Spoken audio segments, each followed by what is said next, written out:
maybe tomorrow. But I just want to say we're making some dumb mistakes in the house, and in the process, we're killing the dead, keeping them in the grave. You go out with a stupid attitude. You're in the market. There's 200 of your people. You ain't thinking about trying to save them. You're thinking about some petty grievance you got. Come on, talk. Yes, sir. And the white man running high circle, high games on us. In fact, let me digress a bit. Oh, yeah. I got Since I'm on that. Thank you. Yeah, this came out of one of these old ancient study guides that I used to do a long time ago. Thank you. And in it, there's a section here called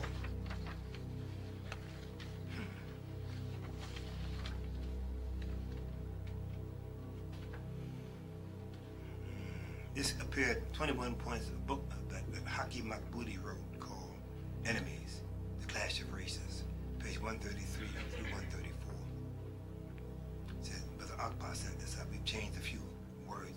In the place where Haki dealt with institution, we've used the word temple or nation. And we thank him for what Haki describes as, quote, a few tactics used by the conscious and unconscious brother and sister to bring about the death of black institutions and organizations. 1. Don't have an accurate understanding of the nation's program and objectives. Do not attend briefing sessions and therefore find yourself unable to push the programs of the nation. 2. Don't attend staff meetings. If you do attend, come on your own time and leave when you get ready, even if it's in the middle of the meeting, and never bring a guest. 3. Never offer constructive criticism, advice or criticism to the temple, and if you have anything negative to say it on the outside where it can be heard only by the enemies of the nation. 4. When a decision is made by the officials, go home and talk bad about the decision and do nothing unless it is in opposition to the official's decision. 5. Upon becoming a part of a nation, always push your personality and program and refuse to adapt to the programs and position of the nation. 6. Always find fault with people in positions of responsibility and do not discuss it with them, but go to the enemies outside with your criticism. 7. Be as inactive as possible, while always talking about what the temple is not doing and what it is supposed to be doing. 8.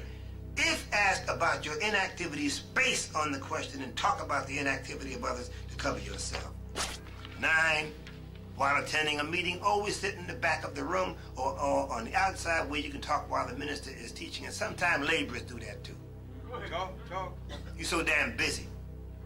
You can't sit in with, because I already know that attitude. Some laborers do that around the country. And may I add something that's not here? I'm going to finish this list in a minute. Laborers are no better than so-called common believers. We're all the same. We all are the same. But you have no right, unless you want to destroy this or work to destroy it, to pull down a laborer. You should never make a brother or sister feel bad because they're occupying a position of responsibility. How about encouragement? On the other hand, labor should never be the big I. Therefore, you are the little you. Huh? Muhammad told me one time about some laborers in a certain city. He said, brother, you may mistreat one of my followers and get by me, but you will not get by Allah. He told me that to pass it on to certain people, and I did. They didn't like it, but I said, well, that's what he said. Anyway, get all the benefits the nation can give, but give nothing back. This will surely limit the growth of the nation. Always try to talk more, take more than you put in. 11, talk cooperation, never cooperate. Eat, but never bring food. 12, never push the nation, always push yourself at the expense of the nation and its program. 13, never bring new people. I was in one city and I asked as politely as I could. It wasn't personal, I didn't know nobody there on a personal basis. When's the last time how many dead have you bought in the past year? Some people bought none. 2, 8, 12. Horrible. How many meetings did we have? Is that touching somebody in this room? Say amen. Thank you. Make you feel a little better about it, take a little pressure off your head. Never bring new people, talk about organizing, but don't organize. If you can't get it your way, threaten to stay home and push to see that others stay home with you. All right. Obey chapter 9 in the Holy Quran, where it says the hypocrites stay home and encourage others to do so. Boy. 50, never fulfill obligations if asked to help. Never have time when asked to take an assignment, half do it. 16, never become an officer if elected, because it's easier to badmouth and talk about the irresponsibility of others than it is to assume responsibility in direct projects yourself. 17, Have the attitude that nothing is as important as your theories and ideas, even if they have been proven unworkable and conflict with the temple or our minister's goals. Some of us don't want to put it that plain. Right. But, fill in the blanks. When given an assignment, never follow through to completion. And when confronted with your shortcomings, act insulted as if somebody is questioning your commitment to the nation.